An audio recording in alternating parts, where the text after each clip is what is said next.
ব্লগটা শুরু করার আগে তোমাদেরকে কিছু কথা আমি বলে নিতে চাই। সর্বপ্রথম বলে রাখি, আমাদের ফ্যামিলিতে আমরা 3 জন মানুষ সবসময় হ্যাপি থাকি, তোমরা দেখেছো। তো এক সংসারে থাকতে গেলে কম বেশি তো মনোমালিন্য হয়েই থাকে। তো সেটাই তোমাদের দাদাভাইয়ের সাথে আজকে আমার একটু হয়েছে, ঝগড়া হয়নি, জাস্ট মনোমালিন্য হয়েছে। তো সেই কারণের জন্য আজকের ব্লগে তোমাদের দাদাভাইকে সেভাবে পাবে না। আর দ্বিতীয়ত হচ্ছে, বর্তমানে আমার মন মানসিকতার অবস্থা খুবই খারাপ। আর খারাপটা কিসের জন্য সবটাই তোমাদের সাথে শেয়ার করব। যখন এটা আমার লাইফস্টাইল চ্যানেল, নিশ্চয়ই ঠিক কোনো না কোনো সময় তোমাদের সাথে শেয়ার করব, তবে এই মুহূর্তে পাচ্ছি না, কারণ আছে, তারও কারণ আছে। তো যাই হোক, এইটুকু বলবো যে একটু আমার ঝিমানি ব্লগটাই অ্যাডজাস্ট করো, এরপরে সব ঠিক হলে ভালো ব্লগ দেবো।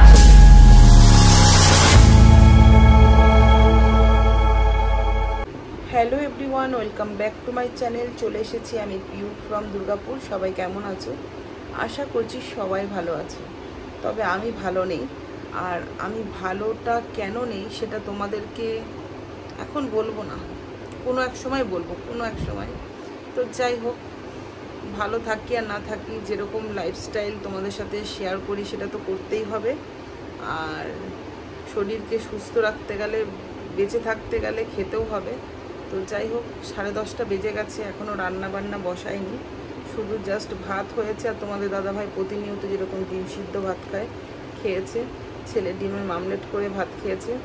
এই হচ্ছে সকালের স্ট্রাকচার। এখন রান্না কি হবে জানি না, তবে মন মানসিকতাটা খুব খারাপ বলবো। কখনো যদি সমস্যার সমাধান পাই, নিশ্চয়ই তোমাদের সাথে শেয়ার করব, এমন না করব না। তো চলো সারাদিন কি করি দেখতে থাকো। চলে এসেছি রান্না করতে। এদিকে দেখো ডাল বসিয়েছি, ডাল হচ্ছে। আর এদিকে সোয়াবিনটা দেখো, 2 প্যাকেট সোয়াবিন নিয়ে এসেছিল নিউট্রেলা, এই সোয়াবিন করব। আর রয়েছে হচ্ছে তোমার এদিকে কি বলেন নাম, ভেন্ডি।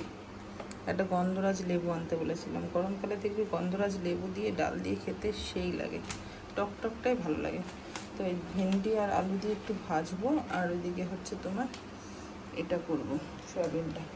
গরমে আর মাছ মাংস খেতে ভালো লাগছে। পড়েছি ভেন্ডি কাটতে।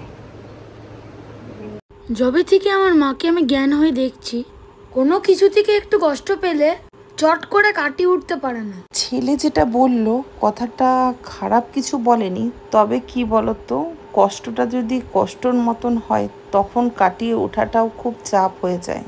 সব সময় আমার মতো হবার চেষ্টা করো। এত বকা খায়, এত মার খায়, তাতেও দেখেছো কত ফ্রি মাইন্ডে চলি। ওরে আমার দুষ্টু ছেলে রে। যাই হোক, না হাসতে চাইলেও হাসতে হবে আমার ছেলের কথা শুনে। এটা হচ্ছে আমার ছেলে, বুঝেছো? সাইকেলটা আমার খারাপ হয়ে গেছিলো জুম্বা ক্লাসে যেতে, অনেকটাই দূর, ভেবেছিলাম কাছে, কালকে হেঁটে হেঁটে অনেকটা দূর যেতে হয়েছে। কিন্তু আমার ছেলে সাইকেল নিয়ে গিয়ে একদম অনেকটা দূর সেখান থেকে ঠিক করে নিয়ে এসছে। থ্যাংক ইউ বাবা। যাও তুমি জামা কাপড়। ওয়েলকাম বলতে হবে না, যা করে দিয়েছিস ছেলে বলেই করেছিস, অন্য কেউ হলে থোড়েই করতো। মা হয়নি এখনো? হয়ে গেছে বাবা, এই তো ডাল করেছি, ভেন্ডি ভেজেছি, ডিমের মামলেট আর একটা হবে, 2টো হয়েছে। আর এই যে সোয়াবিন ধরা রাখা রয়েছে, সোয়াবিনটা করতে ভালো লাগছে না গরমে, এখন আর ইচ্ছা করছে না। শশাগুলো কাটবো, গন্ধরাজ লেবু তো কেটেছি, এই দিয়ে এখন খাই, পরে দেখা যাবে। এই দেখো আমাদের খাবার, ভেন্ডি আলু ভাজা, শসা পেঁয়াজ, আর এদিকে হচ্ছে ডিমের মামলেট আর গন্ধরাজ লেবু। এই হচ্ছে আজকের মেনু গরিবের বাড়িতে। আর এই যে আমার কিটি সোনাকে শসা দিয়েছে, খায়নি কেন? শসাটা খাও, ওই যে শসা। মাম্মা ঘুরতে যাবি? যাবি? আমরা ঘুরতে যাব, তুই যাবি? শসাটা দেখ হাতে নেবে উনি। ও খাচ্ছে না শসাটা, আমার ছেলে একটু হাত দিলে তখন শুরু হয়ে যায়, নিয়ে নে, পালাচ্ছে।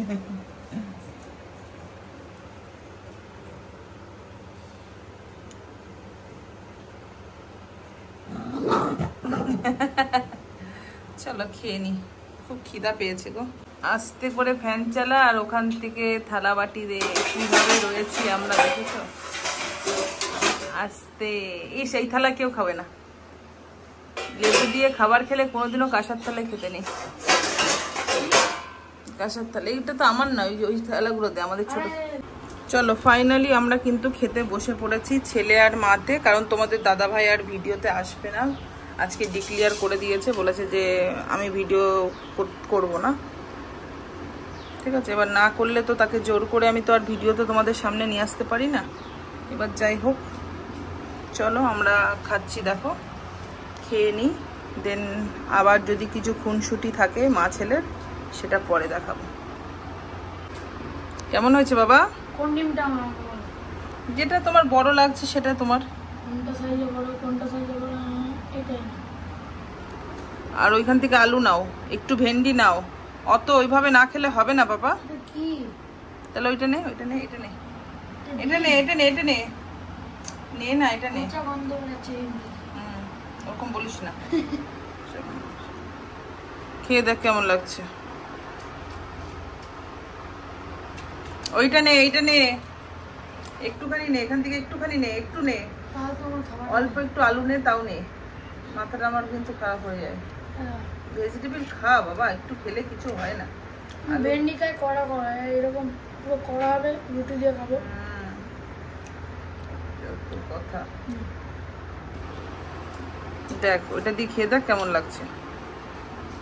চল খেয়ে নি, পরে আবার আসবো নাকি। খাওয়া দাওয়া কমপ্লিট হয়ে গেছে, ছেলে ঘুমাচ্ছে। আর এদিকে দেখো আমি রান্নাঘরটা সমস্ত পরিষ্কার পরিচ্ছন্ন করে একদম মুছে টুছে রাখলাম। গরিবের রান্নাঘর এরকমই হয়। তো যাই হোক, যতক্ষণ না রান্নাঘরে কাজ শেষ হচ্ছে ততক্ষণ এখানেই কাজ করতে হবে। চলো এবার যাই, বাইরে জামা কাপড় আছে, জামা কাপড়গুলোকে তুলবো। কি গরম। ছেলেকে এসি চালিয়ে দিয়েছি, ছেলে এসিতে ঘুমাচ্ছে।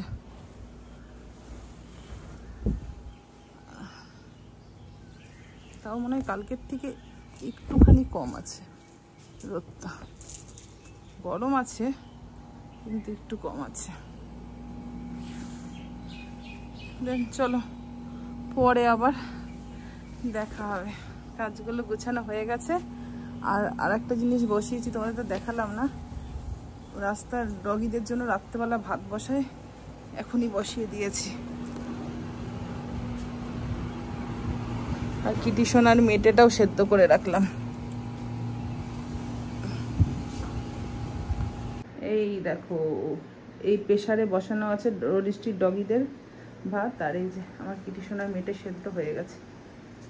এইদিকে দেখো আমার পাপা ঘুমাচ্ছে, দেখেছো? ছেলে ঘুম থেকে উঠেছে, উঠে পড়তেও চলে গেছে। আর এদিকে দেখো আমিও রেডি শেডি হয়ে জুম্বা ক্লাসের জন্য বেরিয়ে পড়েছি। এটা কিন্তু একটা রিলস বানাচ্ছিলাম, তোমরা আশা করি আমার লিপসিং মিলানো দেখে বুঝতেই পেরেছো। তো চলো আজকের ব্লগটা এই পর্যন্ত, দেখা হবে নেক্সট ব্লগে।